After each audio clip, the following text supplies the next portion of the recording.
मी भ्रष्टाचारामध्ये नसतो. मी याच्यावर काय झालं, पवारांनी काय केलंय?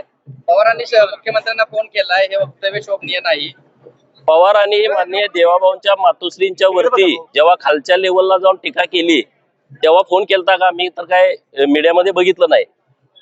नंतर देशाचे पंतप्रधान जागतिक नेते माननीय नरेंद्र मोदी साहेबांच्या मातोश्रीवरती AI च्या माध्यमातून एक चुकीचा व्हिडिओ तयार केला तेव्हा पवारांनी माननीय मोदी साहेबांना फोन करून निषेध वगैरे व्यक्त केला का? हे जरा मला कुठं मीडियात असलं तर दाखवा, मग मी या विषयावरती नंतर बोलतो. उद्या आपल्या वक्तव्याचा राज्यभर निषेध होत आहे. चला उद्या मी बोलेन या विषयावर नंतर. मागणी करायला कुणाची कशासाठी असं वक्तव्य केलं. मी बोलतो याच्यावर नंतर. मुख्यमंत्र्यांचा काही संपर्क झाला या विषयावर? नाही, मी इथं बैठकीमध्ये होतो. माननीय ओमप्रकाश शेटे साहेब आलेले आहेत.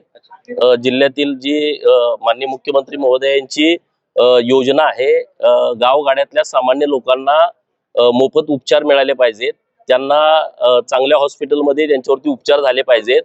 महात्मा फुले जन आरोग्य योजनेच्या माध्यमातून जेवढी हॉस्पिटल आहेत त्यांना काही अडचणी आहेत का, नव्यानं काही हॉस्पिटल पॅनलवरती घ्यायचे आहेत, त्यांच्याबद्दल चर्चा करण्याच्या दृष्टिकोनातून माननीय ओमप्रकाश शेटे साहेब आले होते.